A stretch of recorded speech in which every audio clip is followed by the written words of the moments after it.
Bonsoir à tous, bonsoir à ceux qui nous regardent en visio. Je suis très heureux ce soir de vous accueillir au centre Teilhard de Chardin. Je remercie le père Dominique et Catherine qui nous accueillent ce soir. Alors, avant de passer à la conférence que va présenter Bruno, je voudrais faire un rapide résumé de pourquoi on en est arrivé à vous présenter cette conférence. Alors, le centre Teilhard de Chardin, beaucoup de personnes le connaissent maintenant, mais je voudrais quand même rappeler peut-être sa raison d'être. Alors, la raison d'être du centre Teilhard de Chardin, c'est d'aider les acteurs du monde scientifique et technique à réfléchir sur le sens de leur activité actuelle, mais aussi future. Il faut aussi penser bien sûr aux jeunes, car on est là sur le plateau de Saclay où les jeunes sont nombreux, mais c'est aussi à réfléchir sur l'éthique et les conséquences écologiques, et bien sûr sur les questions spirituelles liées au développement scientifique et technologique. Donc on peut dire que la conférence de ce soir est en plein dans l'espace que propose le centre Teilhard de Chardin. Maintenant, pourquoi on en est arrivé à cette conférence? Alors, le groupe que j'anime, qui est un groupe de réflexion qui s'intitule Entreprise, technologie, éthique, a réfléchi depuis maintenant plus d'une année sur le thème spiritualité et entreprise. À l'initiative de Dominique Bailly et de Philippe Bénard, qui doivent nous écouter en visio, ils n'ont pas pu malheureusement nous rejoindre, on a ainsi pu échanger sur ce thème à travers des témoignages de philosophes, de théologiens, mais aussi d'acteurs du monde de l'entreprise, de personnes responsables d'entreprises de conseil. Et ça nous a amené d'ailleurs à un séminaire qui a eu lieu en septembre avec une vingtaine de participants où on a échangé, synthétisé sur les différents témoignages qu'on a pu avoir. Et cela d'ailleurs débouchera sur un document qu'on va sortir début de 2026 sur ce thème spiritualité entreprise. Alors, j'en profite pour vous dire que ce groupe de réflexion, il y a d'autres groupes de réflexion au centre Teilhard de Chardin, sur notamment l'intelligence artificielle, sur l'écologie intégrale, un groupe aussi sur, bien sûr, Teilhard de Chardin, qui est quand même le centre souvent de nos réflexions. Ce groupe que j'anime est tout à fait ouvert à d'autres personnes qui veulent nous rejoindre. Et il ne faut pas hésiter à aller sur le site, aller sur activités, groupe de réflexion, et vous trouverez là mon adresse mail, et donc n'hésitez pas à vous inscrire. J'en profite aussi pour vous dire que le centre Teilhard de Chardin a besoin de dons, ne vit effectivement essentiellement sur des dons, et là encore, cliquez sur dons sur le site, et je suis sûr que vous allez le faire après cette conférence, Bruno. Alors voilà, donc on en est arrivé dans le parcours de notre réflexion sur spiritualité et entreprise, notamment de nombreux participants se sont dit mais pourquoi nous n'aurions pas une conférence sur Teilhard de Chardin? Alors, on va l'aborder sous un angle un peu original quand même, parce que Teilhard de Chardin et l'entreprise, ce n'est pas quelque chose qui vient naturellement. Néanmoins, dans notre parcours de réflexion, on s'est dit, mais quel focus, qu'est-ce que penserait Teilhard de Chardin sur le monde économique d'aujourd'hui, et notamment sur les entreprises? Donc, Bruno a la lourde tâche, ce soir, d'essayer de nous faire comprendre ou de focaliser la pensée de Teilhard sur le monde de l'entreprise. Alors, on a prévu, je crois, Bruno, 2 séances. Une aujourd'hui, vous allez voir, qui est plus spécifique sur l'individu dans l'entreprise et ce que Teilhard de Chardin peut effectivement apporter par sa vision du monde dans l'entreprise. Et puis on verra, dans un second temps, dans une séance qui n'a pas encore été fixée, comment la pensée de Teilhard de Chardin peut s'appliquer sur les organisations en entreprise. Voilà, je vais laisser la parole à Bruno. Bruno, c'est à toi. Merci Hugues, bonsoir à tous. Oui, donc ce thème Teilhard de Chardin et l'entreprise, un petit peu surprenant au début, Alors évidemment, j'ai cherché quelques livres, quelques articles qui traiteraient du sujet, et il n'y en a pas beaucoup. C'est-à-dire qu'on a là un angle un petit peu nouveau, un petit peu original. Et donc ça m'a tout à fait passionné de préparer cette soirée et d'essayer de vous faire percevoir deux choses. D'abord, ce que pense et ce qu'a proposé Teilhard de Chardin. Donc je sais que dans la salle, il y a des gens qui connaissent bien et d'autres qui ne connaissent pas du tout Teilhard de Chardin. Donc je vais essayer de faire une présentation vulgarisée de sa pensée pour que tout le monde puisse accroché au sujet. Et puis ensuite, évidemment, on se dira comment cette pensée peut aider les gens qui travaillent. Hein, parce que c'est ça qui est quand même le plus important. On entend beaucoup de gens qui sont en souffrance au travail, qui ont des difficultés. Et donc, je me suis dit, mais est-ce qu'on peut aider ces gens? Voilà. Et c'est ce que j'ai essayé de travailler pour ce soir, comment la pensée de Teilhard de Chardin peut aider les gens qui travaillent. Donc, je vous propose dans une première étape alors peut-être le plan, hein, le plan ce soir, on va donc traiter une petite présentation vulgarisée, comme je disais, de la pensée de Teilhard, et puis les apports pour le travailleur. Et la soirée de 2026, ce sera plutôt les apports pour l'entreprise et la vision théologique de Teilhard. Alors voilà, là il y a un point sur lequel je m'arrête. J'ai fait une découpe artificielle, parce qu'il fallait bien en faire une, sinon la soirée aurait été beaucoup trop longue. J'ai reporté à la prochaine séance les questions théologiques. Donc c'est très artificiel, parce qu'un Teilhardien, les gens qui connaissent bien Teilhard voient bien qu'il n'est pas possible de décomposer Teilhard en petites rondelles, avec la rondelle scientifique, la rondelle philosophe et puis la rondelle théologien. C'est tout à fait artificiel. Mais bon, il fallait bien découper d'une manière pour que les deux soirées soient un peu équilibrées en termes de durée. Voilà. Et je ne voulais pas non plus prendre trop de temps ce soir. Donc voilà, on va faire ce découpage.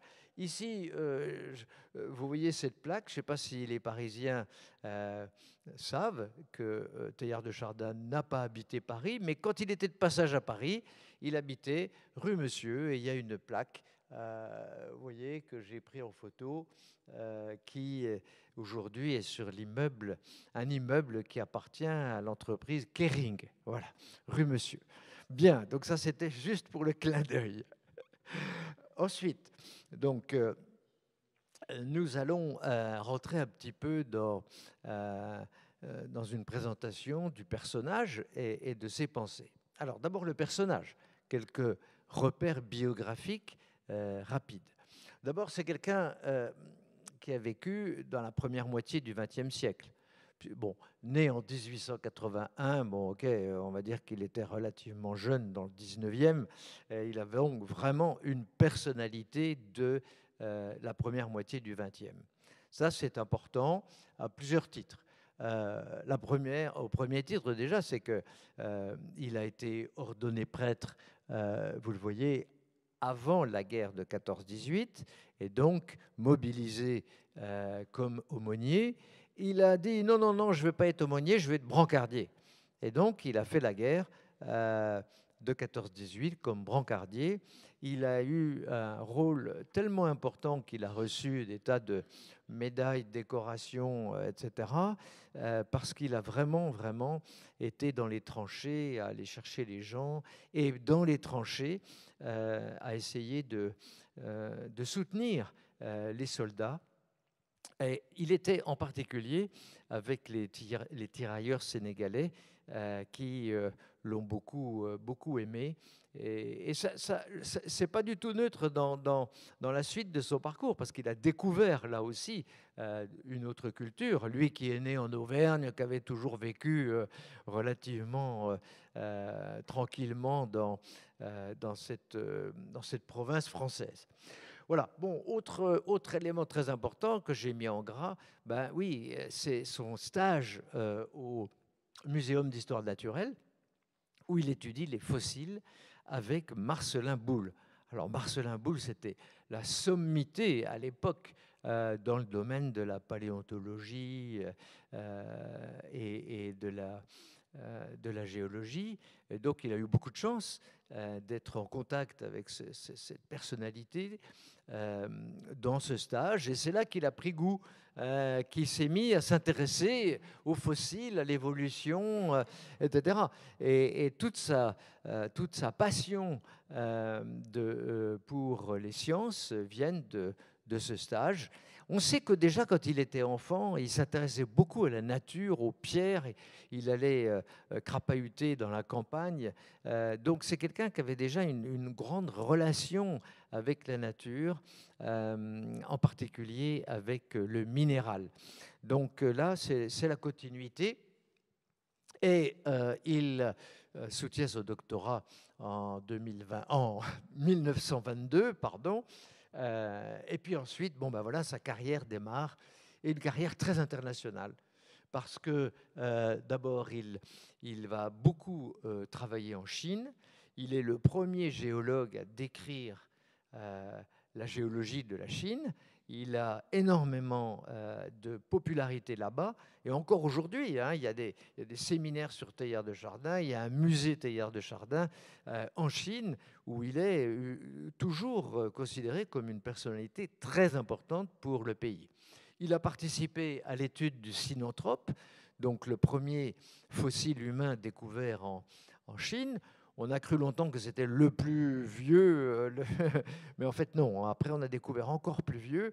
On a cru même que l'histoire, l'origine de l'humanité était en Chine grâce à ces découvertes. En fait, non. Après, évidemment, on a compris que c'était en Afrique. Mais vous voyez, il a eu la chance, si je puis dire, de travailler sur des sujets passionnants, des sujets d'actualité dont tout le monde parlait.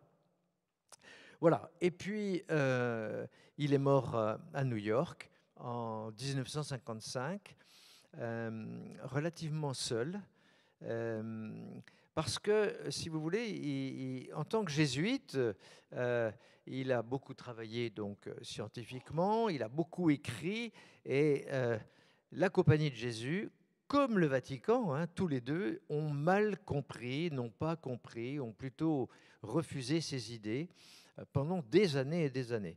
Donc, il a été un peu exilé finalement à New York à la fin de sa vie, où il est mort relativement dans l'isolement. Je crois qu'à son enterrement, il y avait 20 personnes, quoi. Enfin, je veux dire, c'est quelque chose d'absolument hallucinant pour quelqu'un qui avait une telle notoriété, une telle popularité dans le monde entier.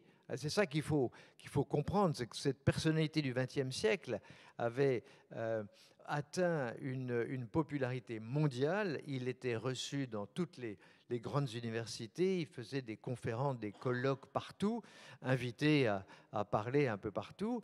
Donc c'est un décalage tout à fait incroyable de se dire une vie tellement extraordinaire, une renommée tellement importante, et mourir relativement dans l'isolement à New York.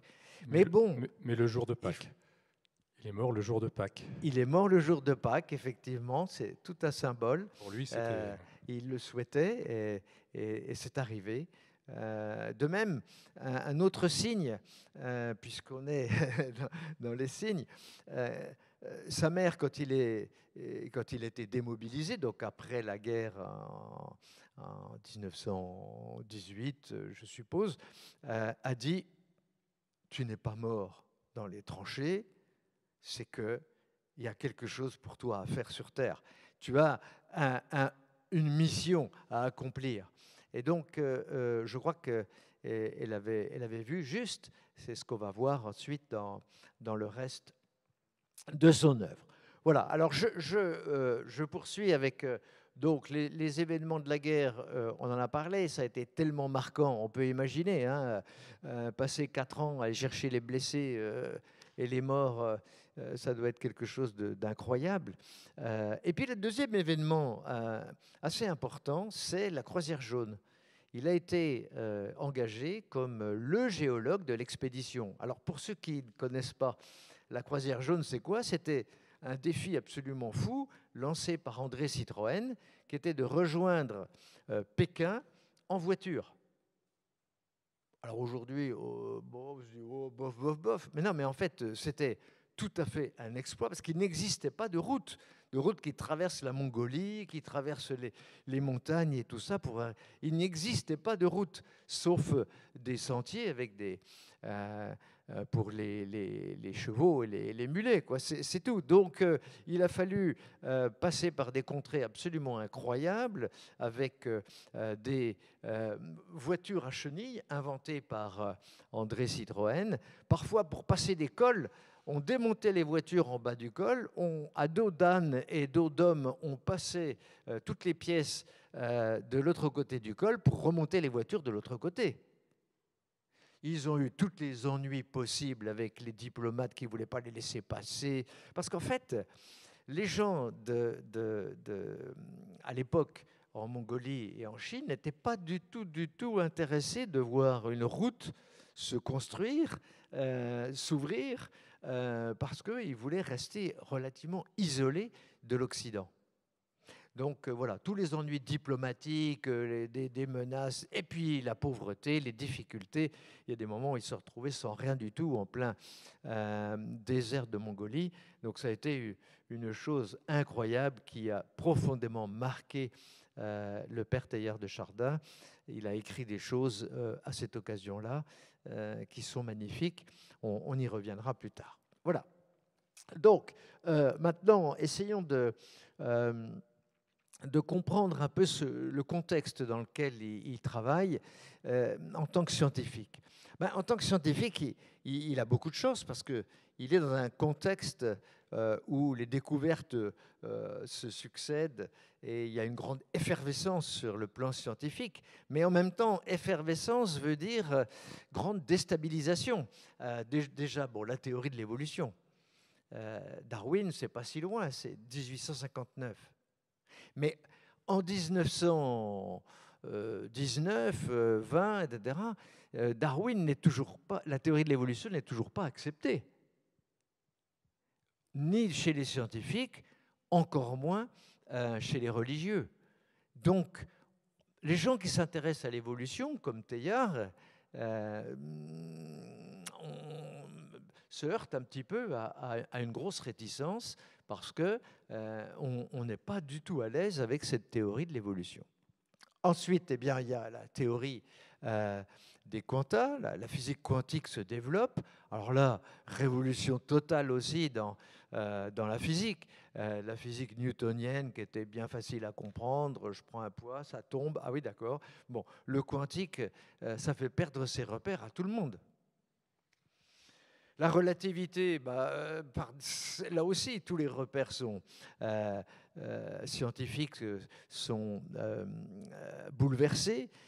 Donc c'est une période tout à fait passionnante. Et on oublie aussi, un tout petit peu plus tard, la théorie du Big Bang, qui arrive en 1927. Donc c'est un peu tard par rapport à Teilhard, qui commence ses travaux dans les tranchées, donc dans les années 14-19. Mais l'abbé Lemaître, avec son Big Bang, montre que tout l'univers vient d'un point chaud, d'une densité absolument extraordinaire, et que tous les atomes et toute la matière vient de ce moment particulier qu'il appelle le Big Bang.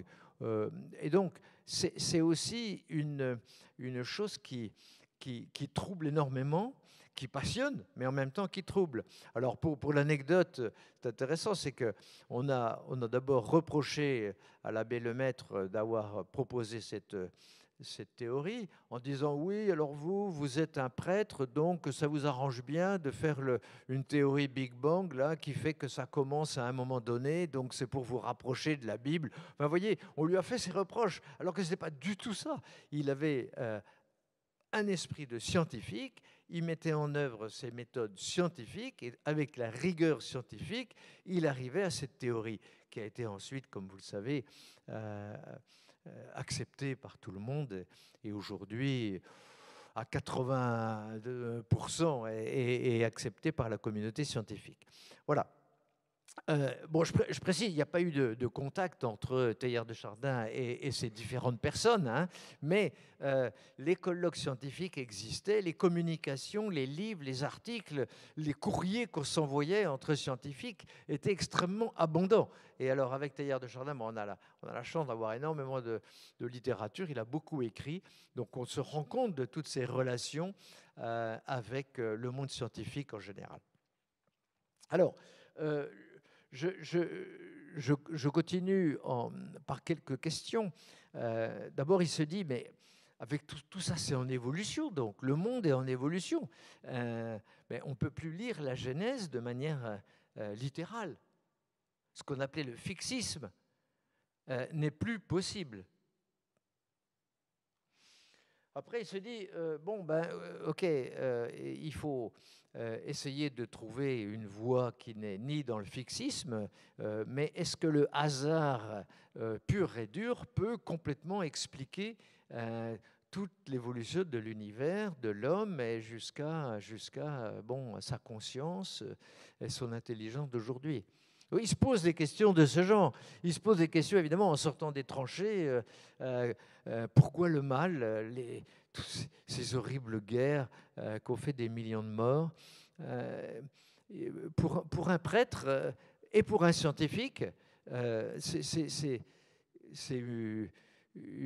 un point d'interrogation, quoi. C'est un mystère complet. Et puis, l'autre question qui l'intéresse, c'est où va le monde? Bon, il vient du Big Bang, ok? Admettons. Bon, ok, il a évolué, et après? Voilà. Donc, c'est ce qu'on va voir maintenant de manière assez rapide et pour vous expliquer un peu quelle était sa vision scientifique et pourquoi il a proposé quelque chose sur l'avenir du monde. Alors, donc, le premier mot à retenir, c'est évolution. Il dit l'univers est évolution. Tout est évolution. Nous évoluons, vous évoluez en ce moment en m'écoutant. Le monde évolue. Évidemment, l'environnement, la nature, tout est en évolution. Tout organisme qui n'évolue pas meurt.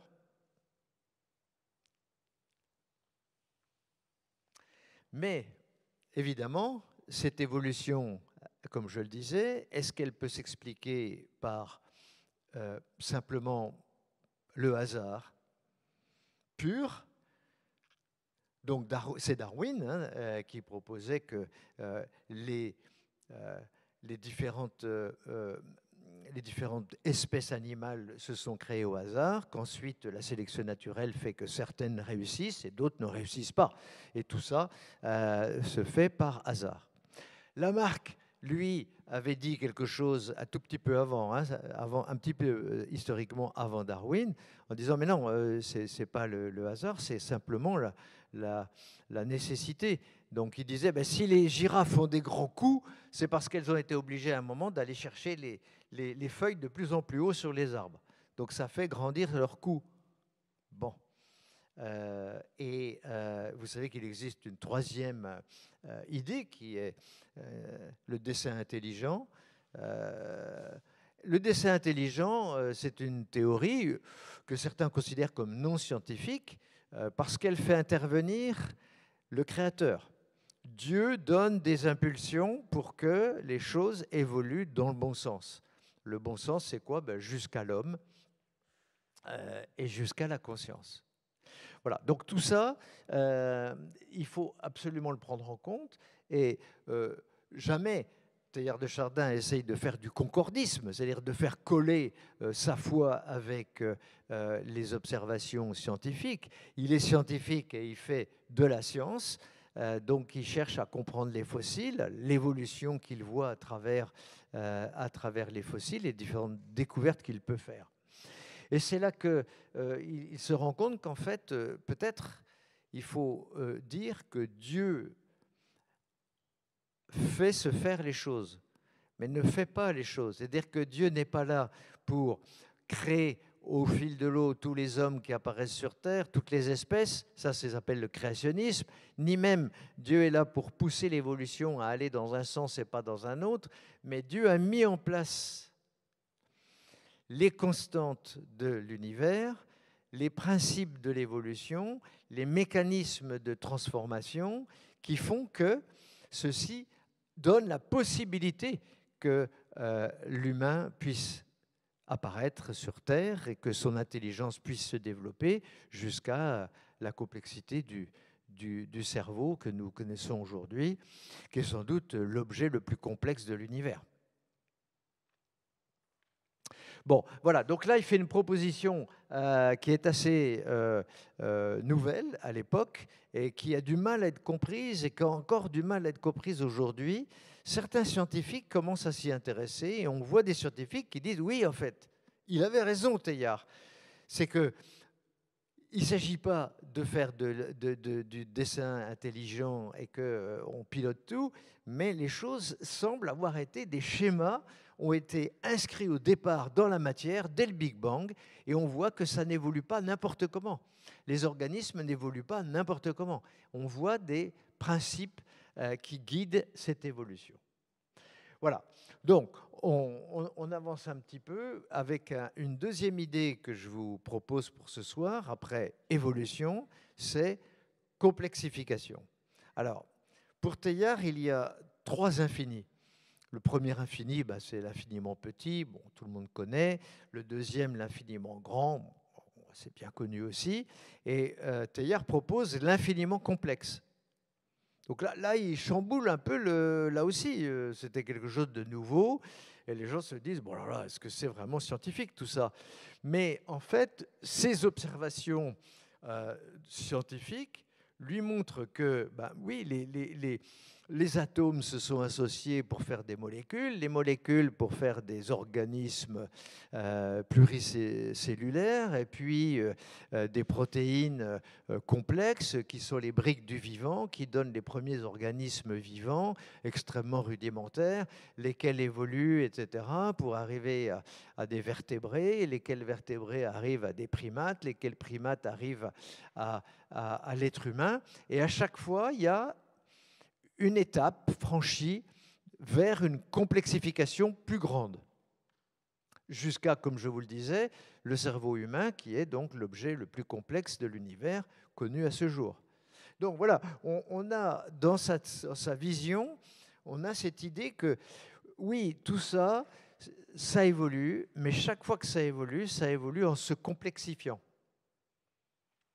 Alors, complexifiant, c'est un mot, la complexité qu'il a utilisé à d'autres reprises, qui est très importante dans sa pensée, parce qu'on voit qu'il y a énormément à développer dans la fameuse idée que tout est lié, que tout est interdépendant.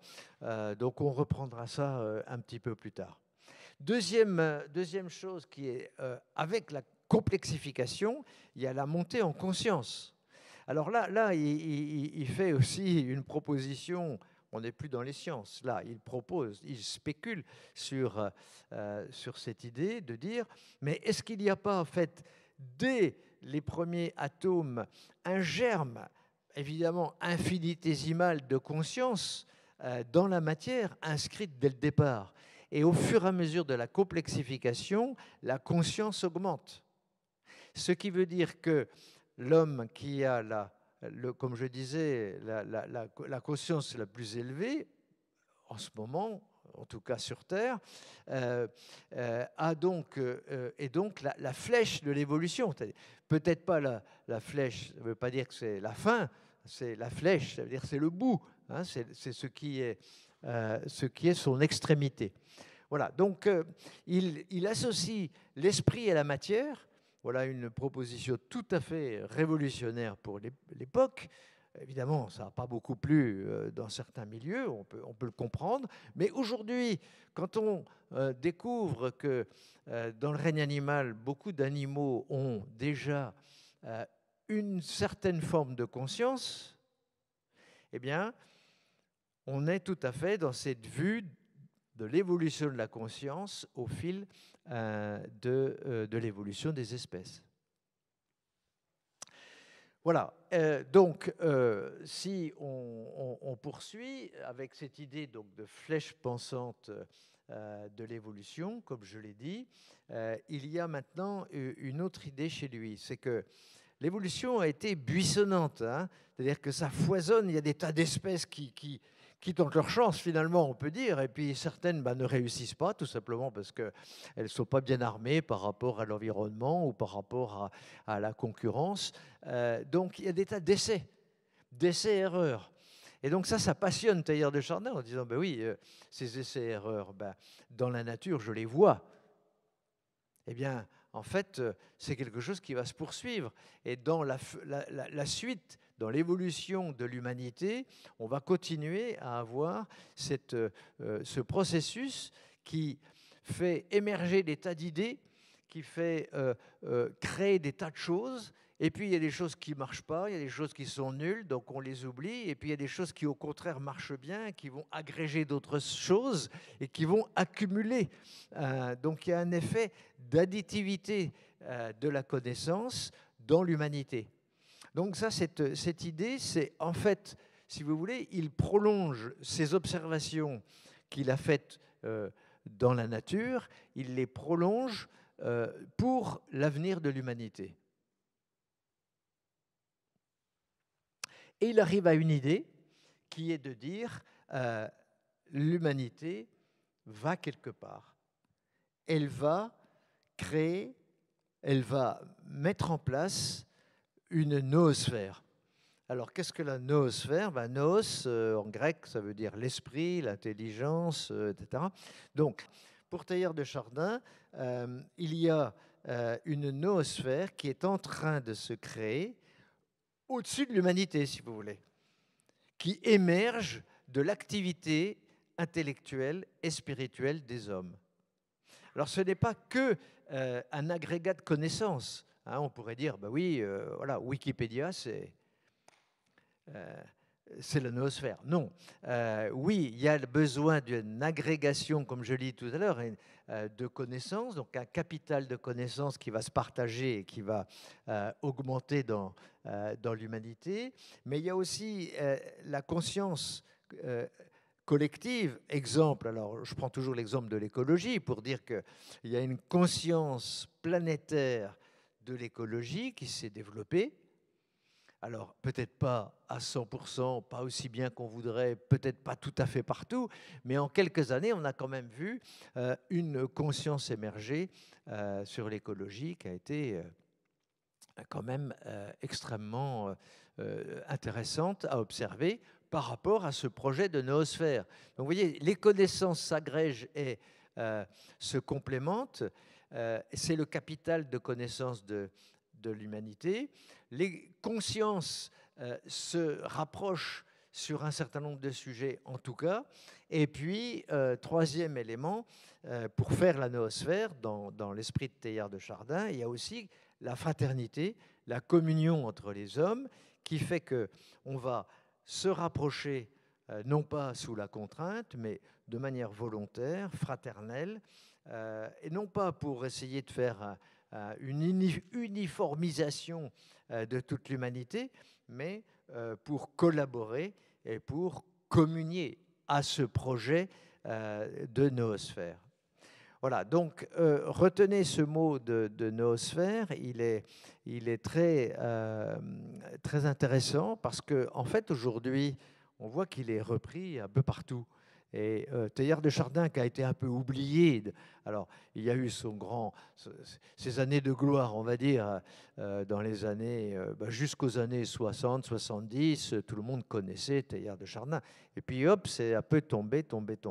Et aujourd'hui, on voit qu'il revient à la mode, entre guillemets, avec cette idée de noosphère qu'on trouve en écologie, en psychologie, en intelligence artificielle, chez les transhumanistes, bon, j'en oublie peut-être encore un petit peu, mais enfin, vous voyez, donc cette idée de noosphère est reprise un peu partout, parce que les gens se disent, mais en fait, on est en train de construire la noosphère. C'est vrai que quand on fait un réseau comme Internet sur toute la planète, c'est évident qu'on rapproche les gens les uns des autres, et on communique et on échange des informations, bon, des bêtises beaucoup, hein. Enfin, on échange aussi des choses très intéressantes, etc. Donc il y a une idée là qui est que ce rapprochement de l'ensemble des habitants de la planète fait que peut émerger quelque chose que Teilhard de Chardin appelle la noosphère, et que les autres reprennent aujourd'hui un peu partout dans des tas de disciplines. Voilà pourquoi Teilhard est en train de revenir un petit peu à la mode. Il faut comprendre que pour Teilhard, la noosphère, contrairement aux transhumanistes, aux écolos, etc., qui voient la noosphère comme un objectif en soi.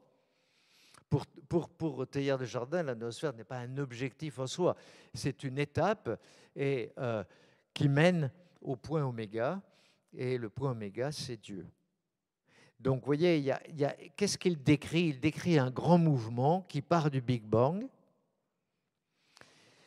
avec cette évolution que vous connaissez, et l'avenir de l'humanité, c'est cette convergence vers la noosphère qui conduira l'humanité à Dieu. Voilà un peu le grand schéma que Teilhard de Chardin propose dans ses différents livres. En résumé, évidemment, puisque des livres, il en a écrit énormément, il a écrit beaucoup de choses, et donc je vous ai fait un petit descriptif pour introduire. Voilà, alors, on fait une petite pause. Oui, bah écoute, Bruno, je crois qu'il faut faire une petite pause parce que tu as réussi à résumer en quelques minutes toute une vie de Teilhard de Chardin, bravo. Ça va, Moi, j'avais juste un petit sujet, une petite réflexion à t'écouter.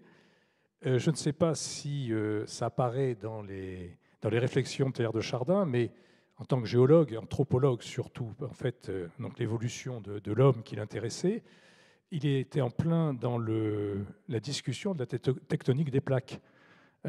Or, c'est un sujet pour un géologue qui était fondamental. Je rappelle la tectonique des plaques, découverte par Alfred Wengerer début du siècle, et ça a été simplement que dans les années 60 qu'on acceptait le modèle. Tu parlais de Lemaitre, etc. Et voilà, une Terre en mouvement. Et je serais intéressé de voir si ça avait un moment effleuré la pensée de Teilhard de Chardin. Et le deuxième sujet, pour finir, c'est, tu parles de complexification. Ça va pas être le lieu ici d'en débattre, mais il faut peut-être le retenir pour la suite. Moi, quand j'entends complexification, j'entends désordre, j'entends entropie. Et là aussi, je pense que c'est un sujet qu'a dû bien sûr aborder Teilhard de Chardin.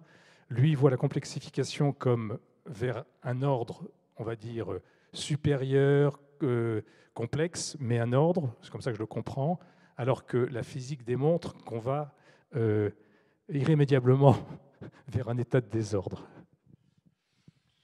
Bon, alors, sur la première question, je n'ai pas la réponse. Est-ce que...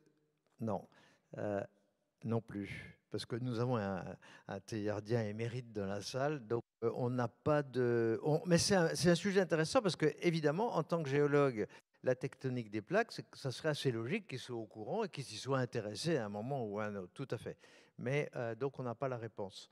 Ce qui est quand même intéressant dans ce que tu dis, c'est je vais le rajouter d'ailleurs, cette effervescence de découverte d'idées scientifiques dans ces années fin 19e, début 20e, c'est absolument hallucinant. Et à chaque fois, c'est des idées révolutionnaires, vraiment difficiles à accepter, à comprendre. Ça faisait des siècles qu'on croyait que les choses étaient fixes, et puis tout à coup, elles ne le sont plus. Donc, tout bouge, les plaques comme les espèces, comme, etc., etc. Et donc ça, c'est quand même une réflexion très intéressante. Alors après, effectivement, sur la notion de complexité, il faut faire attention de ne pas confondre. La complexité n'est pas la complication. hein. Donc déjà, on le dit toujours, il y a des choses complexes, il y a des choses compliquées. Et c'est pas pareil. Alors malheureusement, dans le discours de tous les jours, on dit oh, ben, c'est vraiment complexe, c'est compliqué. On dit ben, c'est à peu près synonyme, mais pas du tout. Pour les scientifiques, c'est pas du tout la même chose. Et la complexité mesure en fait le nombre d'éléments et le nombre d'interactions, d'interrelations entre ces événements. Et les interactions ne sont pas simplement des liens tout simples, il peut y avoir des boucles, il peut y avoir des choses comme ça. Donc la complexité, c'est à la fois le nombre de choses et le nombre d'interactions entre ces choses. Est-ce que ça te va comme... Parce que Patrick a écrit beaucoup sur ce sujet, donc c'est simplement pour dire ça. Évidemment, quelque chose qui est compliqué, c'est pas du tout ça. Hein, on voit que c'est... Voilà, donc il faut faire très attention de ne pas mélanger complication et complexité. Ça a vraiment deux notions différentes. Je ne sais pas si dans les écoles d'ingénieurs, on apprend cela, j'espère, parce que c'est très important. Hein. Bon, il y a le fameux exemple du Boeing. Si on met toutes les pièces détachées d'un Boeing là, ici, et qu'on vous donne le mode d'emploi, bon... Déjà Ikea, moi c'est compliqué. C'est pas compliqué, c'est complexe, mais c'est pas compliqué. Voilà. Donc il faut faire attention vraiment à pas mélanger les deux choses. Et puis dans l'esprit de Teilhard, parfois on dit c'est la loi de complexification conscience. C'est-à-dire qu'on met un tiret et on met conscience pour comprendre que la complexification des organismes jusqu'à donc le plus complexe, le cerveau humain, amène en même temps un niveau de conscience plus élevé que ce qui existait avant. Voilà.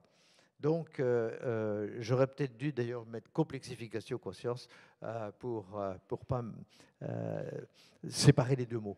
Bon, bah écoute, dis-moi maintenant comment le travailleur en entreprise vit cette loi de complexification conscience. Voilà.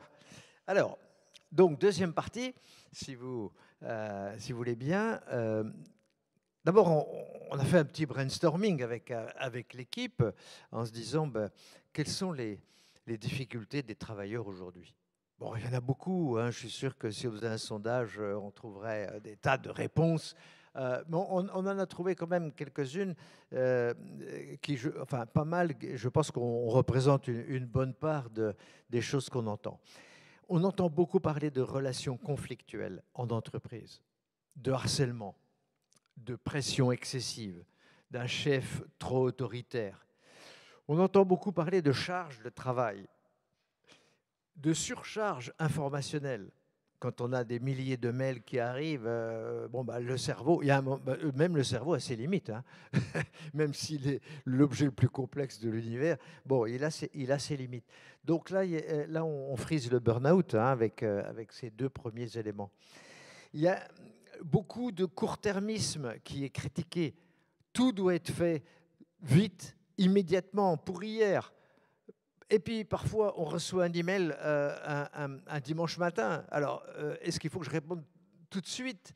Auquel cas, je suis obligé de me remettre au travail. Donc, on est dans une espèce d'accélération du temps que le numérique a beaucoup contribué à faire. Ça ne date pas du numérique, mais enfin, le numérique est une des grosses causes de cette accélération des temps. Après, sur un plan plus j'allais dire, psychologique, comportemental, les gens se plaignent de manque de reconnaissance, manque d'autonomie, manque de confiance. C'est une évolution qui est assez dramatique parce qu'elle démobilise évidemment les gens très très vite. Les injonctions contradictoires, des objectifs inatteignables. Donc, découragement, encore une fois. Si ce n'est pas possible, bah, qu'est-ce que vous voulez? Ça ne sert à rien d'essayer. Et tout ça souvent associé à trop de contrôle. des changements constants. On change les organisations, on change de chef, on change les périmètres des différents travailleurs. Donc les changements trop rapides créent de l'insatisfaction et sont très très durs à vivre. Et puis il y a cette fameuse chose qu'on entend souvent, le manque de sens ou la perte de sens. Là aussi, hein, le numérique a contribué. Avec le numérique, on processise.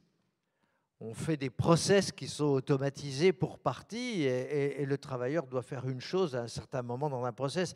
Donc tout ça fait qu'on est loin du produit final qui doit sortir de l'entreprise et vendu à un client. On ne se rend pas bien compte de l'objectif final de l'action que j'ai moi tous les jours dans mon travail. Je fais ceci, ceci, cela. En quoi ça contribue à servir le client final? Je ne le vois plus. Donc les choses deviennent un peu obscures. Et donc on parle d'invisibilité de certains jobs. Il y a aussi, en tout cas parmi la jeune génération, un passage intéressant, c'est qu'on entend beaucoup, oui, l'entreprise n'a pas de sens, ce qu'on me fait faire, ça n'a pas de sens, bon, ok. Mais il y a aussi la volonté chez les jeunes générations de vouloir vivre des expériences de sens, c'est-à-dire vouloir vivre des choses un peu fortes, des choses qui soient un peu spectaculaires, si vous voulez. Or, dans le travail, oui, il y a des moments où on peut faire des trucs assez forts, intenses, et puis il y a des moments où, oui, il faut juste faire son boulot tranquillement, il n'y a pas grand-chose de plus. Donc, il y a une exigence, c'est-à-dire que ce que j'essaye de dire là, pour simplifier, c'est que oui, peut-être que les jobs ont perdu du sens parce qu'on a processisé, parce que ceci, parce que ça, mais aussi, en même temps, les jeunes générations au travail exigent plus d'intensité, de spectaculaire, vous voyez. Et donc, il y a une attente, il y a une exigence qui est montée, en même temps que, d'une certaine manière, le sens était un peu perdu de vue. Voilà. Et puis, ce qui tracasse et qui donne des malaises importants, ce sont parfois des questions éthiques des entreprises qui se comportent de manière très borderline avec leurs partenaires, leurs clients ou même en interne, certains collaborateurs. Et donc, ces problématiques sont insupportables aujourd'hui. Nous avions, je parle des anciens comme moi, on a avalé des couleuvres et puis de temps en temps on disait bon oui c'est pas terrible, ça ira mieux demain et puis voilà. Aujourd'hui on supporte beaucoup moins les choses de ce genre-là, sans oublier les questions écologiques et politiques. Vous avez entendu parler des mouvements à Polytechnique certains appellent bifurcation, d'autres appellent désertion. Donc c'est quand même des mots extrêmement forts que certains élèves de grandes écoles, tout près d'ici, emploient pour dire non, on refuse le monde économique, le monde libéral, l'entreprise telle qu'elle est aujourd'hui, on la refuse parce qu'elle ne nous convient pas, elle nous mène dans le mur. Voilà ce qu'on entend. Alors, encore une fois, je ne dis pas que je suis absolument exhaustif sur tout ce qui est possible. Enfin, bon. Et alors, en même temps, il y a une étude très intéressante sur laquelle je suis tombé pas plus tard que la semaine dernière. J'ai eu de la chance. L'Institut Montaigne a fait une étude en 2025, donc il n'y a pas longtemps, qui montre que les gens aiment toujours autant le travail. Donc il ne faudrait pas déduire de toute cette longue liste-là que les gens se désintéressent du travail, ne veulent plus travailler, sont démotivés, ne veulent pas faire des efforts. Pas du tout. Les gens aiment le travail. En particulier les jeunes, vous voyez, 80% chez les jeunes, un petit peu plus bas chez les moins jeunes. Enfin bon. Et alors, ce qui est quand même hallucinant, c'est qu'ils aiment le travail, mais ils sont déçus par le travail. à 66%, ils disent « nous sommes déçus » par le monde économique, par l'entreprise, par les managers, par l'éthique de l'entreprise, par tout, voilà, toutes ces choses-là. Vous voyez, la situation est quand même intéressante. Je voulais qu'on en fasse un petit tableau quand même, je dirais, sociologique avant de poursuivre, pour avoir en tête. Alors, je n'ai pas, en face de chaque ligne, je n'ai pas mis une idée de Teilhard de Chardin qui vient compenser la chose. Ça aurait été trop fastidieux et difficile. Enfin bon, gardez ça en tête pour aborder la suite. Pour Teilhard de Chardin, il y a le court terme, il y a le long terme et il y a le très long terme. Et aujourd'hui, on a oublié qu'il y avait ce très long terme. Parce qu'on dit, ben, il n'y a plus de progrès, il n'y a plus rien qui marche, on ne sait pas du tout où on va, l'avenir n'est pas certain, tout va s'effondrer. Enfin, il y a des tas de raisons pour oublier, ou bien je ne crois plus à rien du tout. Donc, le très long terme s'effondre. Et c'est là où je propose, avec l'idée de Noosphère, de la reprendre, de la remettre dans nos têtes, pour justement donner une vision positive du progrès. Le progrès, ce n'est pas un progrès, pour se faire plaisir, pour faire un produit un peu plus comme ci, un peu moins comme ça. C'est un progrès pour que l'humanité aille mieux, pour qu'elle se mette à constituer cette noosphère. Voilà. Alors, donc, ça veut dire que si on a cette vision du court, du moyen, du long et du très long terme, alors on peut quand même trouver la motivation et en même temps refuser cette espèce de fuite en avant. La performance aujourd'hui, on dit, ben, ça nous fatigue, quoi. Il faut tout le temps être performant. Alors, en ce moment, il faut être très performant sur le plan physique, sportif, avoir les gros muscles, faire des marathons, des trucs dingues. Enfin, bon. Très bien, mais ok, mais n'oublions pas que la performance, c'est quelque chose qui va où, quoi? Est-ce la question à se poser, c'est cette performance conduit-elle à l'amélioration de l'humanité? Voilà, alors à chaque fois, finalement, le réflexe à prendre, c'est toujours se poser cette question.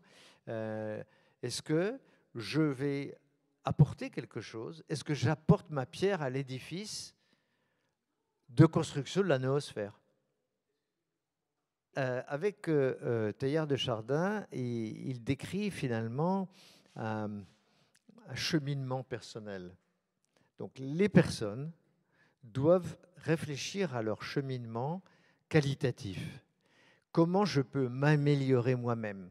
Et donc, l'idée qu'il a, ces mots sont intéressants, post-humain, surhumain, transhumain, tout ça, non, ça ne mène nulle part.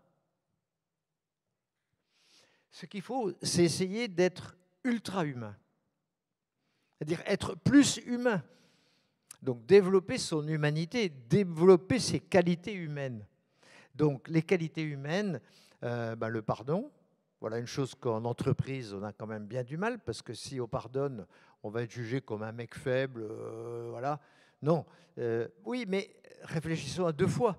Le pardon est peut-être quelque chose qui va nous rendre plus humains, justement.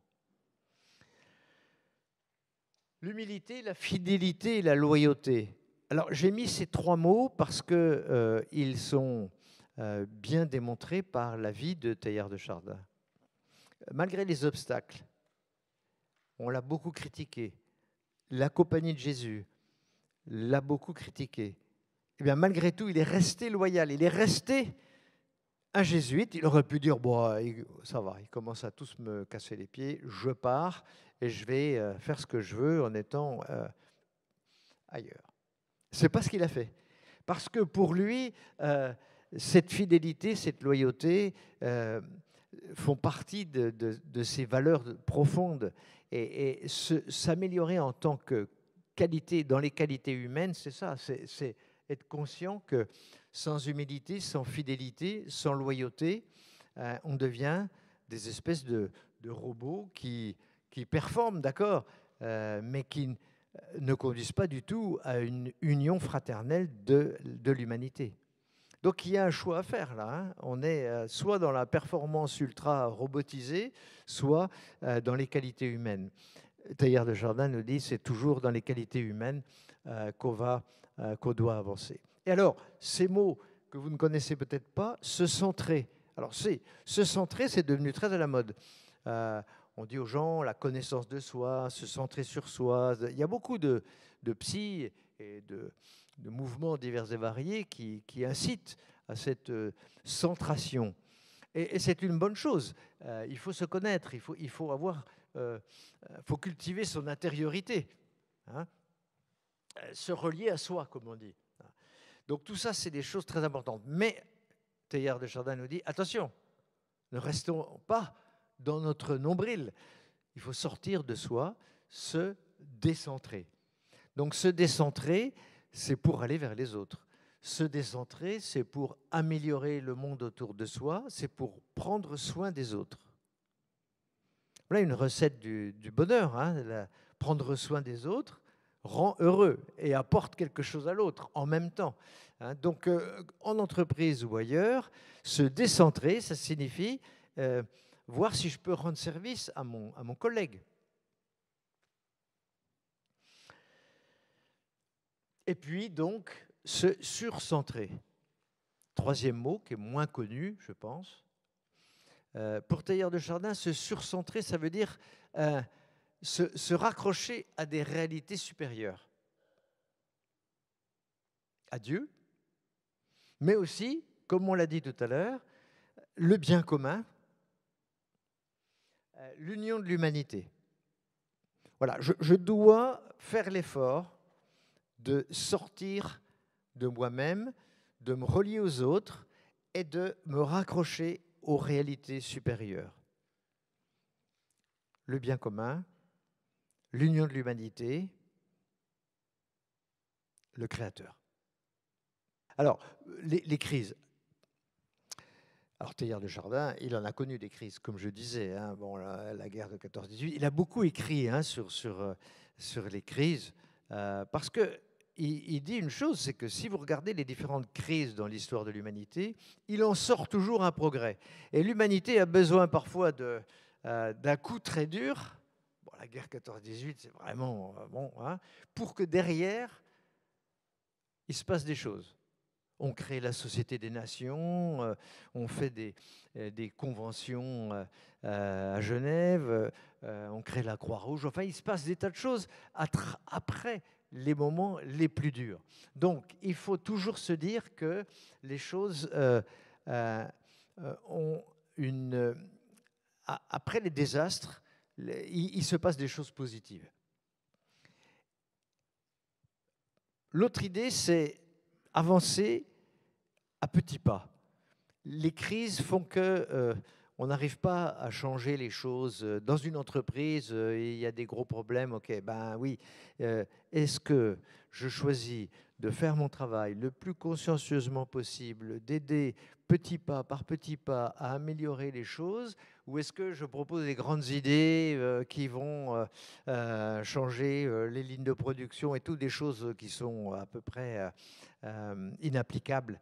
Donc je dois toujours me dire la politique des petits pas est la meilleure parce que à la fois elle m'apporte à moi la satisfaction de faire un petit pas et d'avoir réussi ce petit pas, et en même temps la somme des petits pas de tous les gens qui feront les petits pas dans le bon sens vont apporter l'amélioration globale. Donc ça, c'est une notion aussi qui est importante. Enfin, je termine peut-être sur cette idée qu'il y a toujours cette dynamique. Et si on croit que l'évolution est toujours en marche, il faut se dire que la dynamique évolue et que finalement, les choses se remettent dans un... Je reprends le mot, non pas dans le désordre et dans l'entropie qui fait que tout se détruit, mais l'humain a une capacité de rebond pour que les modèles qu'il a, les organisations qu'il a mis en place, retombent sur leurs pattes, s'améliorent et continuent à avancer. Donc, il y a c'est l'entropie négative, hein, c'est la négantropie qui est à l'œuvre là. Hein, voilà. Bon, je termine avec la notion de sens, parce qu'elle est très centrale dans les discours des gens qui ont des difficultés dans les entreprises. Donc, donner du sens à ce qu'on fait au quotidien. Alors là, j'ai fait exprès de ne pas vous mettre des citations de Teilhard de Chardin tous les 2 minutes, hein, vous avez remarqué, parce que je ne voulais pas vous assommer. Mais il y en a une que je vais vous lire, une, mais en plus elle est facile.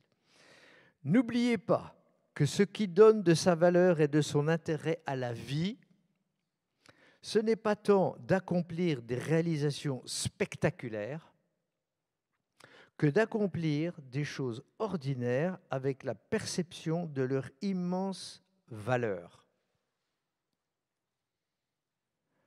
Cette phrase, elle est facile à comprendre. Enfin, je veux dire, elle est vraiment d'aujourd'hui. Hein. Et je crois que Sainte Thérèse disait la même chose. Je pense que là, il y a une recette pour nous tous.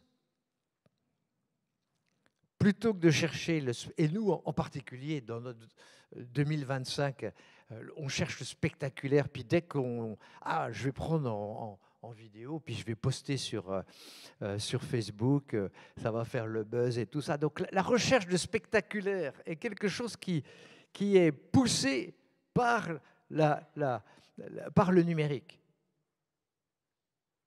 Donc je crois que cette phrase, il faut l'inscrire profondément dans nos consciences. C'est moins d'accomplir des choses spectaculaires qui comptent, c'est plutôt de donner de la valeur aux petites actions du quotidien. La deuxième idée, c'est, on le dit souvent dans les manuels de management, j'en ai lu pas mal, toujours on trouve le sens, c'est aussi tout simplement les bonnes relations avec les collègues. On oublie de le dire. Si une équipe marche bien, elle se serre les coudes, on va boire un pot le soir ensemble, on peut se donner des coups de main, et il y a donc, dans l'effet de groupe qui marche bien, il y a du sens, et il y a un moteur pour chaque personne de venir travailler le matin pour rejoindre cette équipe qui marche. Et donc, Teilhard de Chardin nous dit, avoir des relations vraies. Ce mot qu'il emploie de centre à centre, j'ai eu du mal à la comprendre, de centre à centre. En fait, c'est un peu le cœur à cœur, si vous voulez. C'est un peu dans la relation vraie avec quelqu'un, c'est sortir des phrases convenues, du « Ah ben ça va, toi? Oui, ben moi ça va. Ouais, bon, tu vas en vacances là? Oui, moi je vais là. Bon, ok, ben, merci, au revoir. » Essayons d'entrer dans une relation vraie, centre à centre, où on se découvre, on se dévoile un peu plus, progressivement, mais en tout cas, il se crée à ce moment-là une vraie relation. Et puis, donc, la troisième idée qu'on a déjà évoquée, c'est se sentir dans une œuvre collective. Alors, je vais aussi, si je peux me permettre, Thierry Magnin, qui fait partie du conseil d'orientation du Centre Teilhard de Chardin, vient de sortir un livre qui s'appelle « Le scientifique et l'ermite », quand Pierre Teilhard de Chardin dialogue avec Charles de Foucault. Et c'est un livre très intéressant, hein, que je vous conseille, mais si Hugues, tu me permets 2 minutes. 1 minute. Le travail humain est ainsi ancré dans une vision de l'évolution comportant une dimension spirituelle de collaboration à l'œuvre de Dieu. Donc on revient à cette idée que j'ai dit dès le début, le travail humain, ce n'est pas juste gagner sa vie pour payer le loyer, juste avoir une belle carte de visite et une belle bagnole de fonction.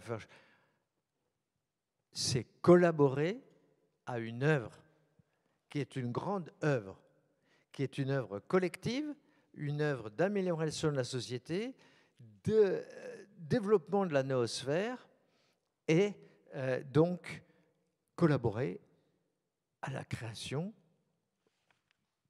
de Dieu par Dieu. Voilà. Bon, pour l'espérance, j'ai mis une phrase. Pourquoi, en 2 mots, cette terre a-t-elle besoin de moi? Cette question, quand je l'ai lue dans l'encyclique du pape François, Laudato Si, elle m'a beaucoup intéressé. Et en fait, avec Teilhard de Chardin, quel est mon rôle? Quelle est ma place? On entend beaucoup ça quand on reçoit les gens en entretien dans la société. À quoi suis-je appelé? Quelle est ma mission, ma vocation, etc. On entend tout ça. Pourquoi cette terre a-t-elle besoin de moi? Avec Teilhard de Chardin, on répond 2 choses. Premièrement, le progrès moral. Comme je vous disais, le qualitatif est plus important que le quantitatif, donc le progrès moral. Est-ce que je participe au progrès moral? Et deuxièmement, est-ce que je contribue à l'union? Versus la désunion, la division, les guerres, les conflits, les clivages, etc. Donc il faut choisir son camp. Avec Teilhard de Chardin, on répond à ces questions avec le critère simple, enfin les 2 critères simples. Est-ce qu'il y a progrès moral? Est-ce qu'il y a union? Et là, vous avez, pour poursuivre, maintenant que vous connaissez un petit peu Teilhard de Chardin, je vous ai donné un petit aperçu. Eh bien, de Teilhard de Chardin, vous pourrez lire Le phénomène humain, Le milieu divin, La messe sur le monde. Donc, ces 3 plus connus textes. Et sur Teilhard de Chardin, donc vous avez le livre Teilhard de Chardin de Donadieu, celui que je vous ai dit, vulgarisation, Le scientifique et l'ermite de Thierry Magnin, et la revue Noosphère de l'Association des Amis de Teilhard de Chardin. Voilà. Avec tout ça, j'espère que vous aurez envie de poursuivre et je serai content de répondre à vos questions s'il y en a. Merci Bruno pour cet exercice pas simple, mais qui finalement, je trouve, s'applique bien qu'on soit croyant ou non croyant. Lorsqu'on a vécu en entreprise, il y a des repères que nous donne Teilhard de Chardin qui sont tout à fait applicables. Delphine, est-ce qu'il y a des... On va faire ça en live. Merci. Oui. On va d'abord prendre des questions dans la salle.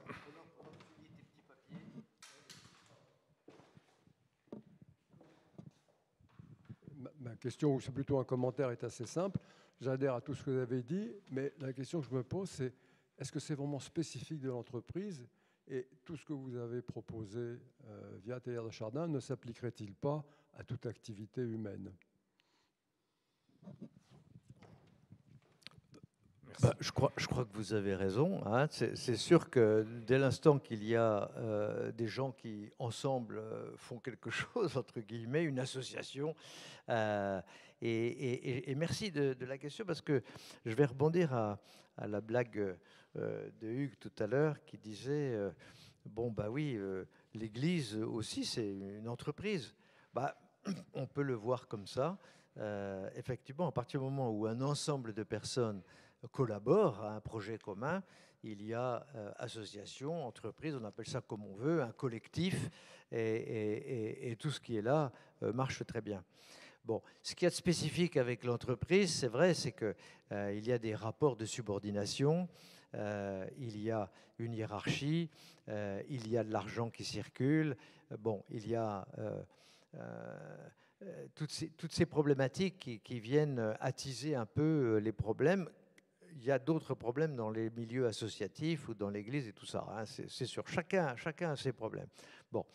Mais en tout cas, il y a une chose que je voudrais juste dévoiler un tout petit peu, qui sera reprise la prochaine fois. C'est que à chaque fois, on est dans un dilemme entre la personne qui a envie de faire ces trucs qui l'intéressent pour s'accomplir elle-même et aller vers ses objectifs à elle, ce qui est tout à fait entendable, hein, donc le côté individuel versus le côté collectif.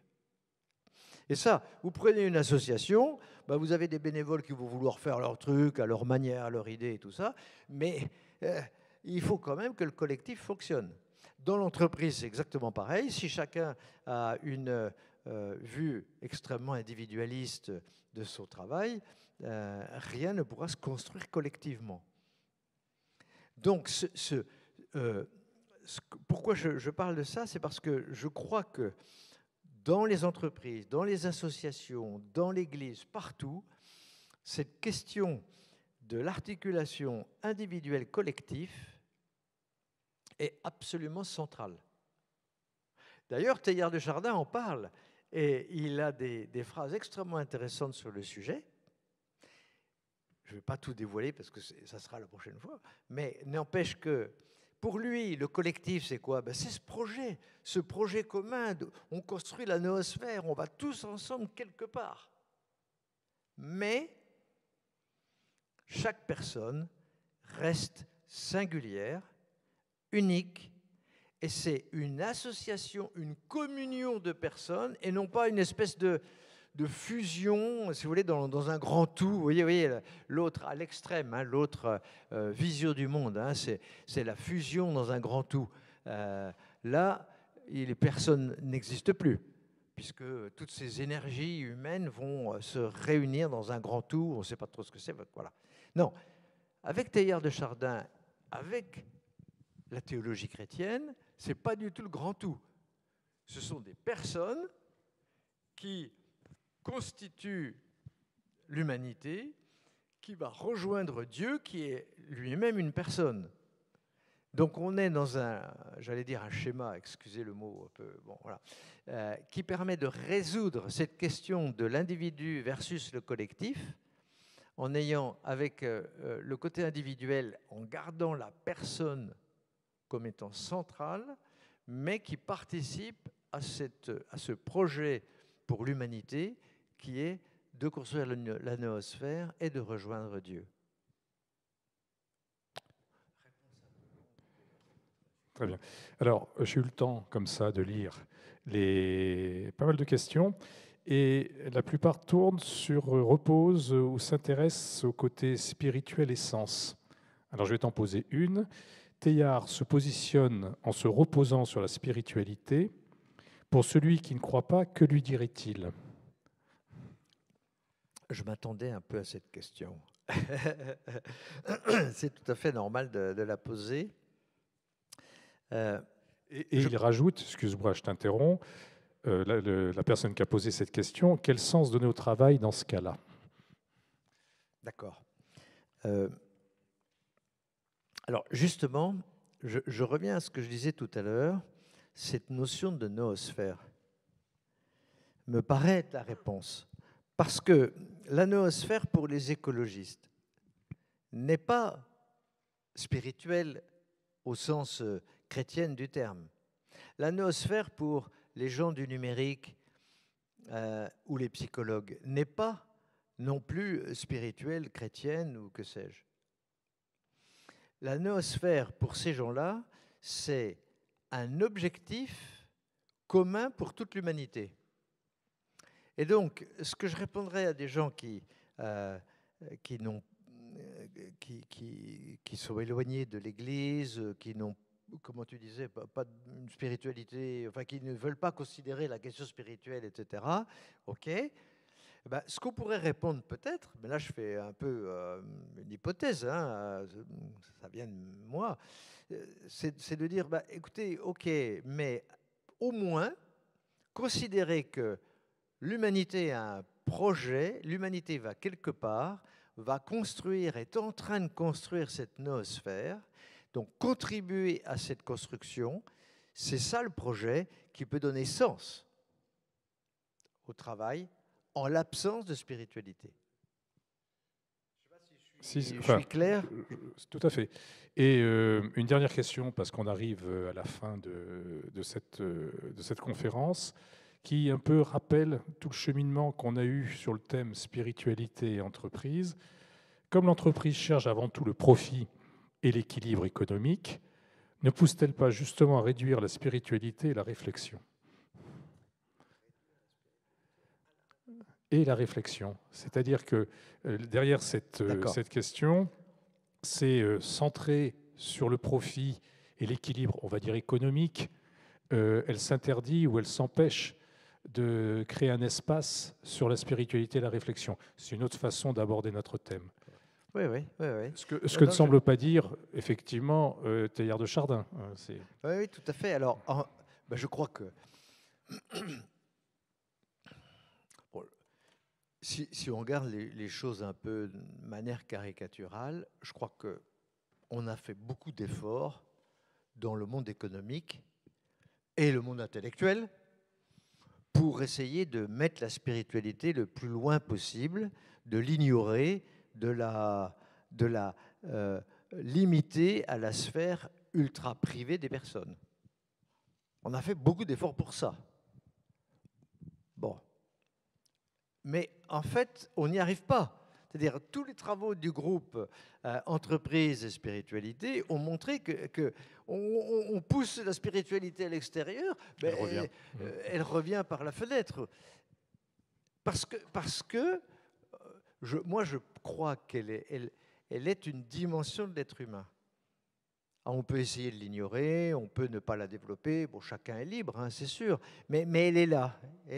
C'est comme un sens, bon, nous avons 5 sens, ben, moi je crois qu'on a ce 6e sens-là, et même si on fait tous les efforts, effectivement, de mettre tout l'accent, le focus sur le profit, sur la rentabilité, sur ceci, cela, ben oui, mais n'empêche que ça revient. Et là, en ce moment, force est de constater que en particulier les jeunes générations, interpellent leurs managers en disant ben, quid de la spiritualité? Et alors, dans le monde scientifique, j'étais à un colloque à Lille il y a 1 an, voilà, on a entendu les mêmes choses. Des gens se disent, mais en fait, pendant des années, on a voulu faire de la science en faisant comme si la spiritualité n'existait pas. Ben, il faut peut-être qu'on la remette dedans. Ça ne veut pas dire expliquer les choses par la spiritualité, ça ne veut pas dire ça. Ça veut dire la remettre comme objet d'étude à l'intérieur des sciences. Eh bien, je pense que dans l'entreprise, c'est exactement pareil. C'est la remettre dans le management. Et un manager, il n'est pas là que pour donner, bon allez, tu feras 3% de plus l'année prochaine, et puis tu feras des dents, et puis les objectifs avec les indicateurs. C'est pas ça, c'est pas que ça, son job. Oui, il doit le faire. Mais il doit aussi donner du sens d'abord. Pourquoi on fait ça? Parce que l'entreprise va quelque part. Donc là, il y a un objectif, c'est la raison d'être de l'entreprise, avec sa responsabilité sociale et sociétale. Et puis ensuite, effectivement, il peut y avoir une ouverture au spirituel qui est de dire, mais bon, nous sommes un acteur, nous, toi, moi et l'entreprise, on est tous des acteurs pour essayer d'améliorer notre société. Qu'à des difficultés, ben, qu'est-ce qu'on fait collectivement pour faire mieux? Et ceci nous amènera à la noosphère un jour. Voilà. Donc c'est un peu comme ça que je répondrai. Bon, bah écoute, ça va être le mot de la fin, d'autant plus que nous passons, ou nous avons passé plus de la moitié de notre temps au travail. Sujet donc essentiel que tu as illustré. Merci à tous pour votre présence. Merci à ceux qui sont en visio et on a hâte d'avoir, enfin en tout cas moi, la suite pour la 2e séance. Merci, à la prochaine fois.